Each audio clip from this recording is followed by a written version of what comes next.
참을 수 있는 부작용 중에서 참아서 다이어트에 도움이 되는 그런 부작용도 있습니다. 다이어트 효과를 좀 최대한 좀 잘 보고 싶은데 근데 이 부작용 때문에 다이어트 약을 줄인다? 이것을 좀 받아들이기 힘들어 하시는 분들도 많이 계십니다. 이러할 때에는요. 3, 2, 1. 안녕하세요. 다킨TV 다킨입니다.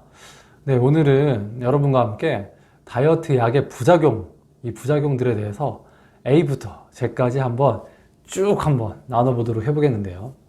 일단 다이어트 약의 부작용 전체적으로 한번 읊어볼까요? 두통, 어지러운 불면, 두근거림, 울렁거림, 입마름, 변비, 눈이 침침하거나 안통, 저림, 탈모, 멍함, 또 감정 기복이 있어서 짜증, 우울, 땀이 많이 나거나 손발끝이 차다, 이러한 내용들이 바로 다이어트 약의 일반적인 부작용에 해당될 것입니다.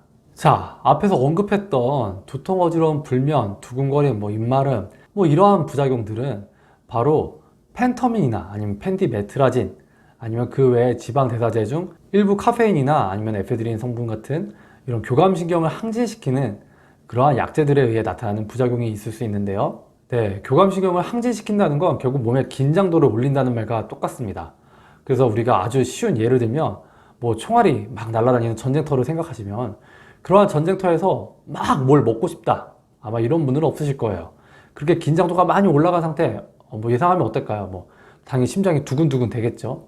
또 입이 바짝바짝 마르고 변 보는 것도 힘들 거고 또 손도 떨리고 또 울렁울렁 거리고 아마 이러한 여러 가지 긴장도가 높아지는 그러한 상황을 우리가 생각해 볼 수 있을 것입니다. 그렇기 때문에 이러한 약들의 부작용으로 나타나는 이런 긴장도가 항진되는, 교감신경이 항진되는 그러한 부작용들이 나타날 수 있는 것이죠. 또 일부 TV 프로그램 같은 데서 나타나는 환청이나 환시, 이러한 부작용도 나타날 수는 있는데요. 이러한 부작용은 사실 펜터민이나 이러한 향정신성 의약품을 굉장히 고용량으로 장기간 복용했을 때만 나타나는 좀 드문 부작용이기 때문에 너무 질에 겁먹을 필요는 없습니다. 다음은 식욕을 좀 잡아주면서 지방을 같이 잘 태워주는 토피라메이트라는 약의 부작용으로서 손발저림, 눈침침, 안통 이런 것들이 나타날 수 있는 부작용을 설명드렸는데요. 또 이 약의 부작용으로는 약간의 멍함, 우울감 이러한 증상들이 동반될 수 있습니다. 또한 최근에 이제 이러한 향정신성 의약품을 사용하기 싫어서 하게 되는 그 식욕 억제제 중에 하나인 삭센다의 경우에는 울렁거림 혹은 또 두통 이러한 부작용들이 나타날 수 있고요. 마지막으로 이제 흡수 억제제들, 예를 들면 지방 흡수 억제제인 올리스텟이나 탄수화물 흡수 억제제들 같은 경우에는 속이 조금 부글부글 될 수 있는 속 불편감, 더부룩함 이런 부작용들이 나타날 수 있습니다.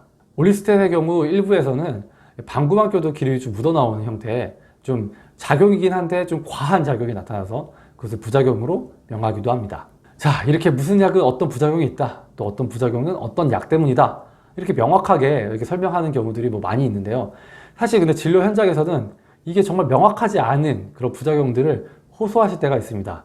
그렇다면 어떠한 부분들에 있어서 이러한 명확하지 않은 부작용들에 대해서 호소하시는지 또 같이 한번 알아보도록 하겠는데요. 네, 다이어트 약을 먹고 속이 쓰리다 혹은 울렁거린다 아니면은 가스가 찬다 이런 식으로 자세하게 자신의 그 증상을 표현하는 분들도 계시긴 하지만 사실은 또 그냥 속이 좀 많이 불편해요 라는 형태로 자신의 그런 증상을 말씀하시는 분들도 계십니다.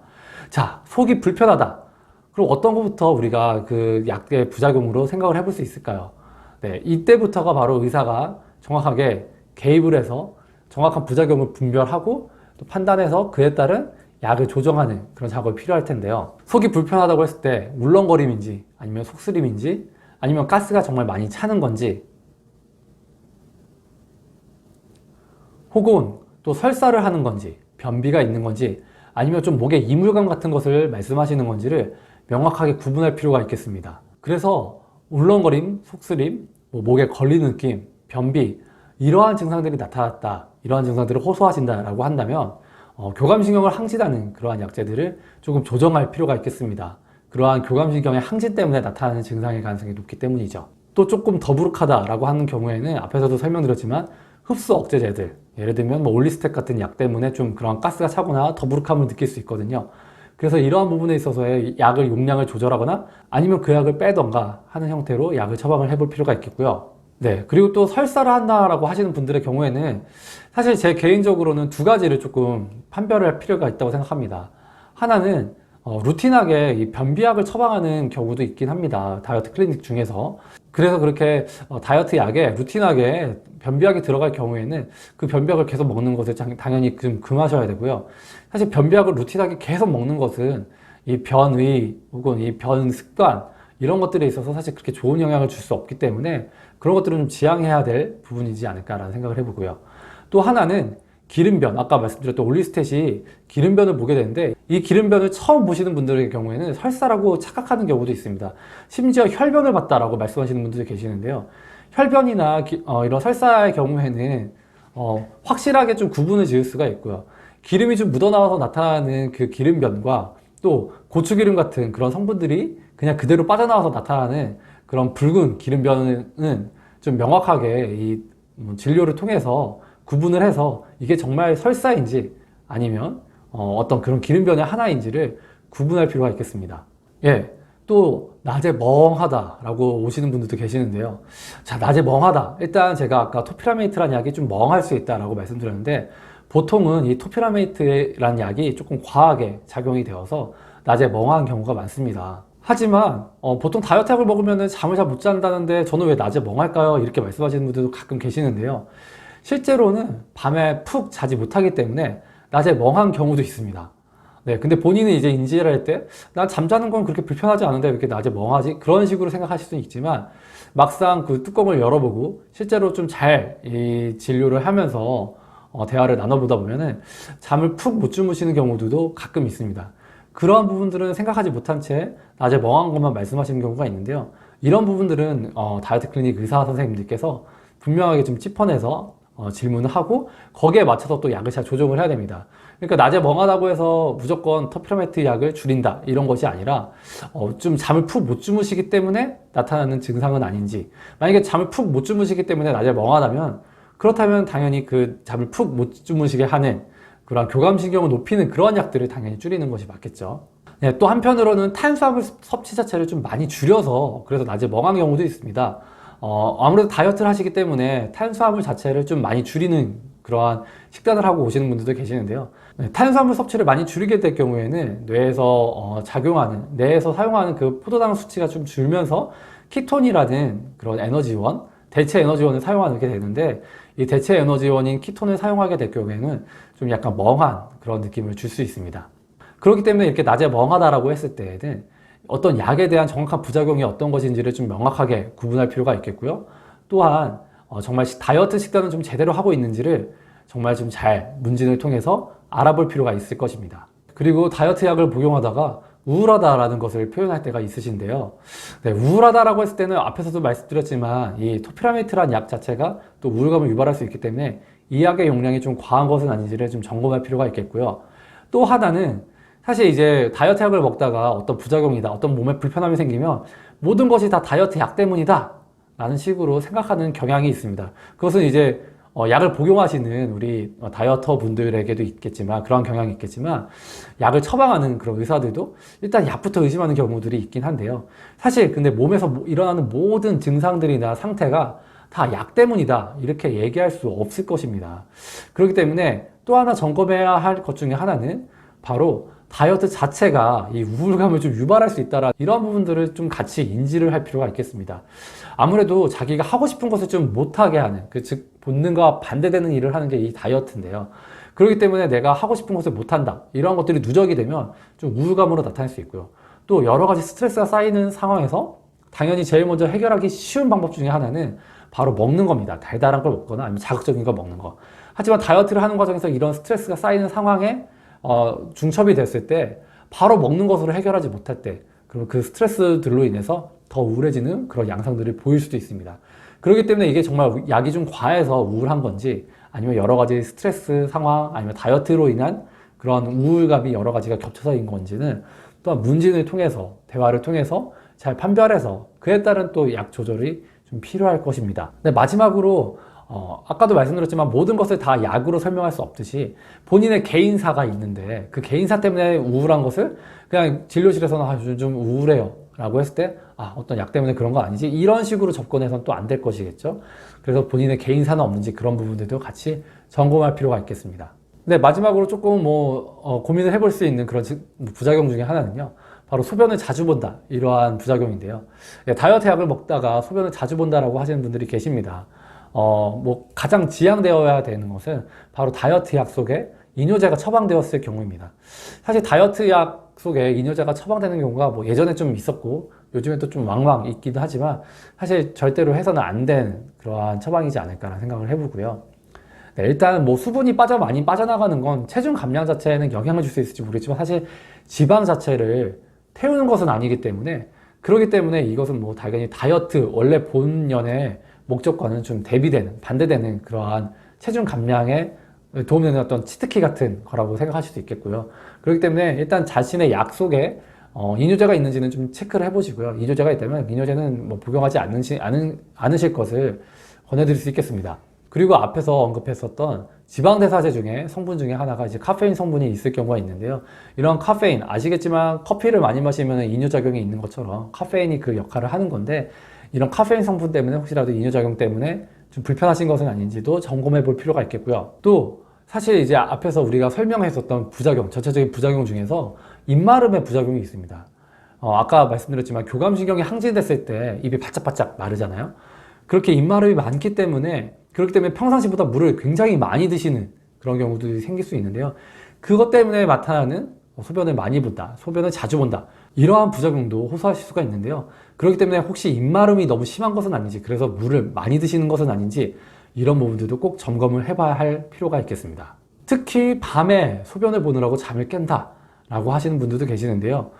이러할 경우에는 약 속에 뭔가 그런 이뇨작용이 있을 만한 약이 있는지를 먼저 정말 꼭 점검을 해봐야 되고, 그리고 또 저녁 식사 이후부터 수면에 취침에 들어가기까지 그 시간 동안에 수분 섭취가 너무 과한 것은 아닌지, 이런 부분들도 꼭 점검해서, 그래서 저녁 식사 이후부터 잠자리에 들기까지의 시간 동안에 수분 섭취량을 좀 줄여서 섭취할 것을 꼭 기억할 필요가 있을 것입니다. 네, 그리고 또 계절에 영향받는 그런 부작용들도 있는데요. 예를 들면 여름에 다이어트 약을 먹을 때 여름에 좀 더 많이 호소하는 그런 부작용도 있고요. 또 겨울에 좀 더 많이 호소하는 부작용도 있습니다. 여름이랑 겨울이라고 하면 당연히 이제 이 기온에 영향을 많이 받는다라고 볼 수 있겠는데요. 여름은 덥기 때문에 땀이 많이 난다라는 부작용을 말씀하시는 분들이 많고요. 또 겨울에는 춥기 때문에 이 손발끝이 찬 거에 대한 부작용을 호소하는 분들도 왕왕 계십니다. 그렇기 때문에 여름에는 이렇게 땀이 많이 날 만한 그러한 지방대사제들의 좀 약의 조정이 필요할 수 있겠고요. 역시 마찬가지로 겨울에 너무 손발끝이 차다라고 한다면 교감신경을 항진할 수 있을 만한 그런 약들을 좀 조정할 필요가 있겠다라고 보시면 될 것 같습니다. 자, 그리고 또 하나 유념해야 될 부작용의 분류 중에 하나는요, 바로 참을 수 있는 부작용, 참아서는 안 되는 부작용, 참을 수만 있다면 도움이 되는 부작용, 이러한 부분들에 대해서 한번 같이 고민을 해볼 수 있겠습니다. 일단 뭐 참을 수 있는 부작용으로는요, 예를 들면은 뭐 손떨림, 이런 것들이 있을 수 있겠죠. 아주 미세한 손떨림 같은 경우에는 우리가 일상생활 할 때 사실 불편하지가 않다면 뭐 그냥 참을 수 있지 않느냐, 그래서 약을 뭐 굳이 조절하지 않고 한번 좀 지켜볼 수 있다 라고 말씀드릴 수 있을 것 같고요. 반대로 참아서는 안 되는 부작용, 뭐 두근거림 같은 거가 예를 들 수 있겠죠. 사실 다이어트 약의 가장 대표적인 부작용으로 알려진 것 중에 하나가 바로 이 두근거림인데요. 사실 두근거림은 나타나는 것 자체가 좋지 않은 거다라고 생각하시는 게 맞습니다. 사실 심장이 우리의 몸에서 피를 짜줘서, 그래서 이제 전신에 필요한 산소와 영양 공급을 해주는 그런 역할을 하는 건데, 이 심장이 지금 자신이 해야 될 일보다 더 과하게 일을 하고 있다라고 보셔야 되는 거고요. 그렇기 때문에 두근거림이 나타났을 때에는 저는 뭐 두근거림 조금 있어도 전혀 상관없어요 라고 얘기하실 것이 아니라, 두근거림 자체가 나타나서 안 되는 부작용이다 라고 생각하셔서 그래서 약을 좀 조정할 필요가 있겠습니다. 네, 그리고 마지막으로 참을 수 있는 부작용 중에서 참아서 다이어트에 도움이 되는 그런 부작용도 있습니다. 바로 입마름, 목마름인데요. 앞에서도 이제 그거와 관련된 좀 여러 가지 부작용들에 대해서 이야기를 나눴었는데, 사실 목마름이 있을 경우에 우리가 물을 좀 많이 마실 수 있게 됩니다. 사실 한국인들이 일반적으로 물 섭취량이 한 1리터 정도가 좀 잘 안 되는데요. 일반적으로 WHO에서 권고하는 그런 하루 물 섭취량이 1.5리터 정도 됩니다. 그렇기 때문에 다이어트를 할 경우에는 1.5에서 한 2리터 정도를 권해드릴 수 있겠는데요. 그런데 이것을 막상 권해드린다 하더라도 물 섭취를 그렇게 잘 안 하시던 분들이 갑자기 그냥 물을 많이 마신다? 생각보다 굉장히 어렵습니다. 하지만 다이어트약의 부작용으로 이 목마름이 나타났을 때 물을 많이 섭취할 수 있는 그런 계기가 될 수 있어서 그 덕분에 물 섭취량이 늘었다라고 하시는 분들도 계시고요. 이렇게 물을 많이 섭취할 경우에는 이 물이 일단 우리 몸에서 전체적으로 소화가 되면서 소변으로 나갈 때까지 칼로리를 어느 정도 소비하는 거, 이런 부분들 때문에도 다이어트에 도움이 되고요. 또 전체적으로 체내 순환이 좀 원활하게 돼야, 그래야 지방 대사에도 당연히 도움이 될 수 있는데, 이렇게 물 섭취량이 너무 적다면 이 체내 순환이 좀 원활하게 이루어지는 것들이 좀 부족할 수가 있겠죠. 그렇기 때문에 수분 섭취를 원활하게 해서 다이어트에 도움이 될 수 있다면, 이 목마름, 내가 견딜 수 있다면 좋은 부작용이다 라고 생각해 볼 수 있을 것입니다. 마지막으로 이것도 약의 부작용인가요? 라고 말씀하실 수 있는, 진료실에서 나올 수 있을 법한 여러 가지 이야기들에 대해서 한번 나눠보도록 해보겠는데요. 약을 먹으면 입이 쓰다 라고 말씀하시는 분들이 간혹 계십니다. 근데 우리가 지금 여태까지 다이어트 약에 대해서 공부를 하면서 이야기를 나눠보면서 사실 입이 쓰다? 이러한 부작용에 대해서는 사실 들어본 적이 별로 없습니다. 저도 역시 마찬가지로 이 다이어트 약 공부하면서 뭐 입이 쓴 거에 대한 부작용을 본 적이 없었던 것 같은데, 정말 아주 간혹 입이 쓰다라고 말씀하시는 분들이 계시긴 하세요. 그럼 과연 입이 왜 쓸까요? 일단 생약 성분 약들이 가끔 있습니다. 방풍 통성산 아니면은 방귀 환기탕, 뭐 이러한 약들이 뭐 지방 대사에도 조금 도움되고 변비나 부종에도 조금 도움을 줄 수 있다라고 알려져 있어서 다이어트 클리닉에서 처방이 되고 있는데요. 그런데 이 약들, 생약 성분 약들, 이런 생약 성분 약들이 뭐 우리가 예를 들면 한약 성분의 뭐 드링크제 같은 거 먹어보면 먹고 나서 약간 좀 화한 그런 약간 좀 쓴 그런 맛들이 좀 남아 있죠. 그런 것처럼 이런 생약 성분 약을 먹었을 때 약간의 입이 쓴 맛이 나타날 수 있는 것 같아 보입니다. 그리고 이제 다이어트 클리닉에서 약을 처방하다 보면 이제 하나를 처방하기는 좀 과하고, 또 아예 처방하지 않을 때는 않기에는 조금 약한 그런 효과적인 면에서 좀 약할 수 있기 때문에 반알을 쪼개서 처방할 때가 있는데요. 이 반알을 쪼개서 처방하는 것 때문에 입이 쓰다라고 말씀하시는 분들도 아주 드물게 있습니다. 그 약을 이제 절단을 할 경우에는 그 절단면 자체에 있는 그 부스러기들, 이런 것들이 입안에 남아서 쓴맛을 유발하는 경우도 있는 것 같습니다. 그렇기 때문에 입이 쓸 때에는 이러한 아까 한약 성분의 약이나 아니면 정말 약을 반알을 쪼개서 그것 때문에 생기는 그런 씀인지 아닌지를 좀 구분을 좀 해볼 필요가 있겠고, 그에 맞춰서 약을 조금 잘 조정해서 처방을 해볼 필요가 있겠습니다. 그리고 약을 끊었더니 갑자기 좀 너무 확 졸리고 또 식욕도 확 올라간다, 몸무게도 금방금방 올라간다, 약 부작용 아니냐 라고 말씀하시는 분들도 계시는데요. 이건 뭐 사실 약의 부작용은 아니죠. 약을 끊었을 때 나타날 수 있는 자연스러운 반응입니다. 사실 다이어트 약이라는 게 이제 식욕을 좀 잘 잡고 있는, 좀 우리 몸에 어떻게 보면 교감신경 자체를 좀 많이 올리는 그러한 기능을 하고 있는데, 이러한 기능을 하고 있을 때 갑자기 그 약을 딱 끊게 된다면 당연히 몸이 좀 확 퍼지고 약간 이러할 수가 있겠죠. 몸이 많이 졸리고 이럴 수가 있습니다. 이것을 약의 부작용이다 라고 표현하기는 좀 그렇고요. 다만 약을 단번에 끊게 될 경우에는 그러한 증상들이 나타날 수 있기 때문에 다이어트 약을 복용하다가 이제 목표 체중까지 가시게 되면 약 용량을 조금씩 줄이면서 끊어가야 된다. 이렇게 조금씩 줄여가는 과정을 이제 테이퍼링이라고 하는데, 이 테이퍼링 역시 지금 다니고 계시는 그 다이어트 클리닉 그 의사 선생님과 잘 상의하셔서 약 용량을 조금씩 본인한테 맞춰서 조정을 해 나가셔야 될 것입니다. 자, 이렇게 다이어트 약을 먹을 때 나타날 수 있는 다양한 부작용들에 대해서 한번 A to Z 한번 살펴봤는데요. 자, 이렇게 다양한 부작용들이 나타났을 때 과연 우리는 어떻게 대처를 해야 될까를 먼저 한번 고민을 해봐야 될 것입니다. 일단 가장 먼저 다이렉트하게 좀 연관될 수 있는 부작용이 나타났을 때는요. 그 약 자체를 당연히 좀 줄이거나 아니면은 그 약을 바꾸거나 끊어야 되겠죠. 뭐 예를 들면 아까 말씀드렸지만 나타나서는 안 되는 부작용, 뭐 두근거림 증상이 나타난다.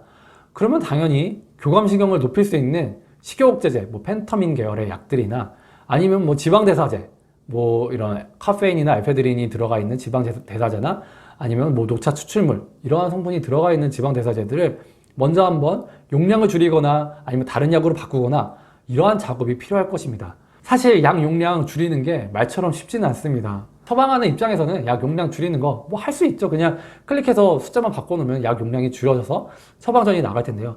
하지만 이 다이어트 약을 드시는 분들, 다이어트 약을 드시면서 다이어트 효과를 좀 최대한 좀 잘 보고 싶은데, 이 부작용 때문에 다이어트 약을 줄인다? 이것을 좀 받아들이기 힘들어 하시는 분들도 많이 계십니다.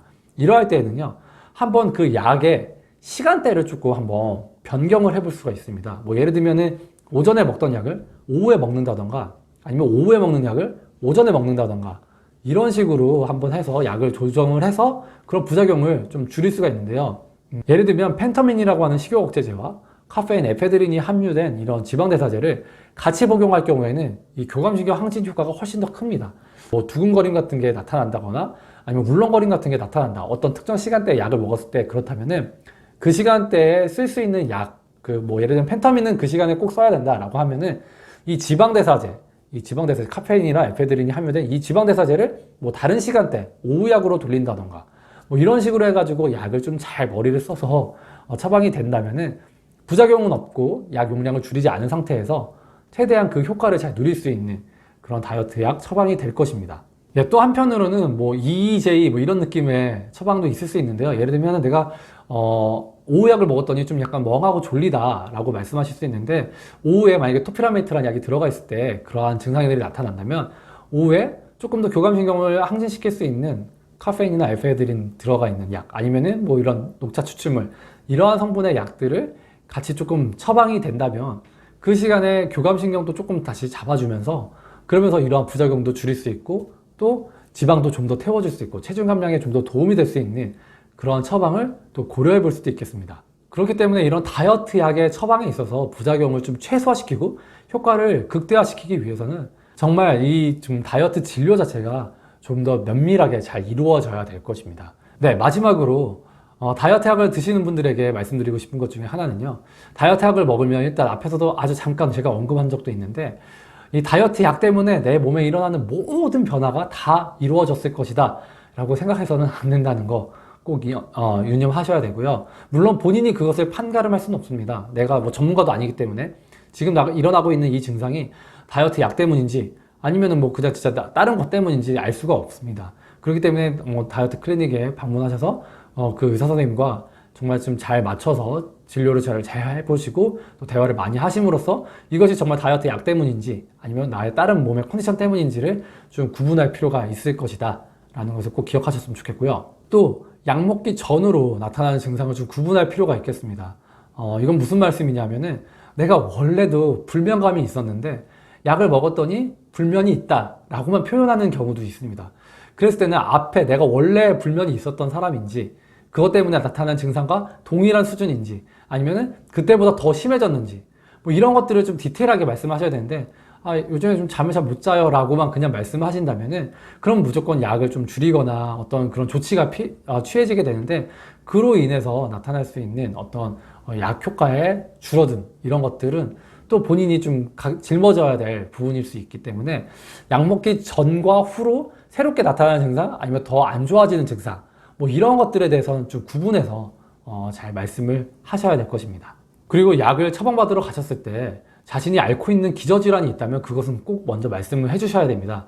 예를 들면 뭐 녹내장이 있다거나 아니면 심장질환, 뇌혈관 질환, 아니면 정신과약을 복용하고 있다, 뭐 이러한 것들에 있어서는 미리 먼저 잘 말씀하셔야 그런 부분에 있어서 더 악화시킬 수 있을 만한 약들을 처방하지 않고 건강하게 다이어트를 하는 데 있어서 도움을 줄 수 있는 그러한 처방을 내릴 수 있을 것이라 생각합니다. 그리고 마지막으로 다이어트라는 것에 있어서 가장 핵심은 무엇일까요?